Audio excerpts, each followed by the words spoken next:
आपकी बात उठाई तो इमरान खान को आपने प्रेजेंट किया था, तो इसके आप जिम्मेदार खुद हैं। अब आप दोबारा बाहर आ गए हैं, जिस तरह पीटीए के वर्कर के साथ हो रहा है, तो आप क्या समझते हैं कि आप दोबारा जो है आवाज उठाएंगे जो गलत हो रहा है इस मुल्क के अंदर? इस वक्त ज्यादती किसके साथ हो रही है? किसके साथ हो रही है ज्यादती? पीटीए कारकुन के साथ, पीटीए के कारकुनान के साथ। तो मैं क्या कहूँ फिर कि नवाज शरीफ के साथ ज्यादती हो रही है? भाई जब उनके साथ होगी तो वो कहेंगे, जब इनके साथ होगी तो ये कहेंगे। कुछ चीजों पे मुझे शर्मिंदगी हुई, मैंने उसके ऊपर माजरत भी की कौम से, स्पेशली लापता अफराद के मामले पे। तो ये जो अभी एक तहरीक चली हुई है तुर्बत से इस्लामाबाद लॉन्ग मार्च, उनको सुनना चाहिए।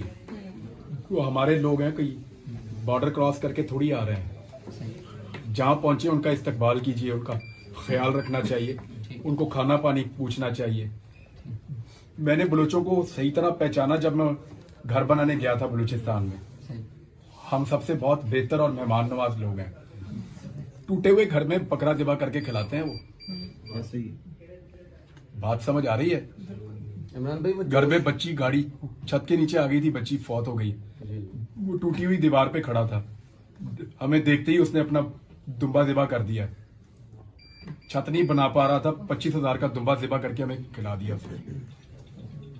सर आपको वो लोग आ रहे हैं तो वो मेहमान नवाज हैं, तो उनको शिकायत तो नहीं होनी। इमरान भाई, आपके फैंस इंतजार कर रहे हैं आपके जोश और वलवले का, वो कब माशाल्लाह दोबारा हमें नजर आएगा? मैं वैसे ही हूँ यार, मुझे थोड़ा सा प्रॉब्लम है, मुझे अल्लाह करेगा ठीक हो जाएंगी। आप लोग दुआ करें। सर आपने बताया कि लोग जय नवाज में दुआ मांगते हैं। एक वो सवाल बहन कोई पूछ रही है जी। इमरान भाई, माओ ने बहुत ज्यादा दुआएं की थी आपके लिए, खासतौर पर रो रो के, तो आप उनको क्या मैसेज देंगे, उन माओ को, उन बहनों को और उन बेटियों को? मैं उन्हें कह के गया था कि मैं वापस आऊंगा। दुआ करें आप लोग ना। मैं आखिरी वीडियो में मैंने कहा था अपनी माओ को, बहनों को, बेटियों को कि आप लोग दुआ करें, आपकी अल्लाह सुनता है ज्यादा। मुझे किसी चीज का यकीन नहीं भी था, तो एक बात का तो था कि दुआएं तो मेरे लिए हो रही हैं, और मैं अल्लाह से एक दुआ करता था कि या अल्लाह जो लोग दुआएं कर रहे हैं उनकी दुआएं कबूल कर दे।